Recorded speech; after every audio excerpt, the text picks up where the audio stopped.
At the end of January, Japanese animation studio MAPPA released a 2-minute video on YouTube titled MAPPA Works 2025. The clip recaps the studio's animation output from the past year. Backed by 7th Vega song Hey Crush, the montage stitches together scenes from multiple titles in a lively music video style compilation. The description reads, MAPPA creates animation every day with the hope that our works will stay in the hearts of viewers. In essence, it is a promotional reel showcasing the studio's highlights. When viewed alongside today's anime trend, the video offers a glimpse into both current audience preferences and the production outlook for anime companies. The reel includes titles such as The Rose of Vexia, Llama 1/2, and Zombie Land Saga, while other 3 dominate the screen time: Chainsaw Man, Red Say Arc, Jujutsu Kaisen, and Lazarus, particularly the dynamic action sequences, which give the video a vibrant, energetic tone. Needless to say, Chainsaw Man and Jujutsu Kaisen are globally recognized hits.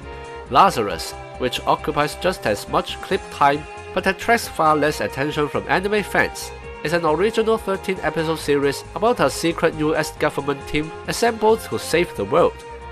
Its members drawn from diverse backgrounds, each with unique skills and personal histories. The show blends elements of action, mystery, conspiracy, and apocalyptic fear. Lazarus stands out most for its collaboration with Chad Stahelski, the John Wick director and stuntman, who handled the action design.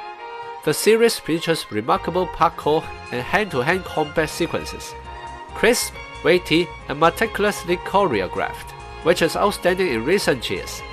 The story, while engaging and steadily revealing its mystery, ultimately ends abruptly, leaving the overall structure feeling overly contrived.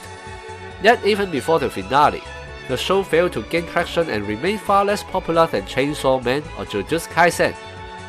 As of late January, the anime database Anime News Network listed only 109 user ratings for Lazarus, with an average score around only 6 to 7 out of 10, a strikingly low level of popularity.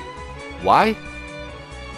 The reason isn't entirely clear, but if one were to speculate, perhaps it is because Chainsaw Man and Jujutsu Kaisen are manga adaptations, their stories and characters already familiar, building an eager audience in advance, so the manga serves as built-in promotion for the anime. Lazarus, being an original work, lacks that pre-existing seed of anticipation.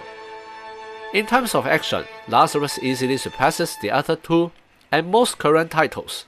Its fights are fluid and visible rather than impressionistic blurs of motion, yet these strengths haven't retained viewers. As for narrative, aside from its rushed conclusion, Lazarus carries strong suspense with real potential to hook audiences. By contrast, the allure of Chainsaw Man and Jujutsu Kaisen lies largely in their vivid characters rather than superior plotting or storytelling technique, which tends to be monotonous. Nevertheless, social platforms constantly buzz with discussions about each character's motives or secrets in those 2 series, while Lazarus evokes barely a murmur. The fight sequences deserve particular discussion. Recently, no anime moment has been more widely talked about, clipped, and reshared than the 3rd season of Jujutsu Kaisen, specifically the scene in which Zenin Maki single-handedly devastates her clan. The segment is indeed thrilling, but its power comes mainly from large-scale spectacle that highlight 1 or 2 characters through dazzling, exaggerated moves meant to convey frenzy and chaos. The finer details of combat choreography or the plausibility of technique is barely considered, yet that's precisely what captures mass appeal. Some viewers remark that the episode pays homage to Kill Bill, which they see as a plus. But true homage demands understanding what exactly is being referenced and what kind of homage is it?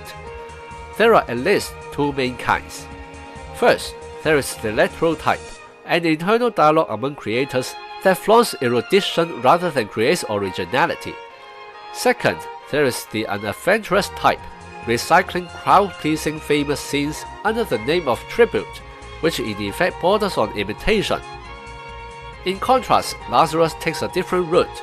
Its martial arts style fight scenes deliver tangible choreography and real kung fu physicality, yet the show has stirred surprisingly little discussion. No wonder titles that carefully present realistic action, like Fullmetal Alchemist or Shigurui, so often end up as high-cost, low-return projects when compared with popular spectacles. We can only hope production studios remember that discerning anime fans still value authentic craftsmanship. Lazarus clearly aims not only at the Japanese market, but also Western audiences. Its cast includes homosexual characters and a deliberately highlighted transgender one. Details that don't affect the plot, but point towards an obvious DEI posture, much like American dramas over the past decade. Was this to satisfy certain streaming platform requirements? To signal diversity and progressiveness? It's hard to say, yet within the anime world, no one ever needed to proclaim diversity. Creators have long introduced multiple ethnicities, sexual orientations, and non-traditional gender roles simply for narrative or aesthetic reasons. DEI seems neither help nor hurt Lazarus' reception. This isn't an indictment of DEI itself, but an observation that for anime audiences, such inclusion rarely drives interest or determines success. Viewers care far more about other creative elements. So far, no trustworthy survey has truly mapped anime fans' preferences, and I can't speak for the majority. But judging from observable attention patterns, some production styles simply fail to resonate. Works that create instant buzz tend to perform better, at least in the short term. In MAPPA's year-end reel, Lazarus still occupies multiple frames, suggesting that regardless of viewership, MAPPA regards it as one of last year's flagship titles, and also a means of preserving the studio's reputation for quality action animation. I hope MAPPA and other studios hold the confidence, recognizing that the industry serves diverse tastes, embracing variety and continuing to explore new genres and approaches. If you have any idea or like this video, please comment, like, subscribe and share. I'll be grateful if you support me on Buy Me a Coffee or Patreon, making us go even further. See you on the next video.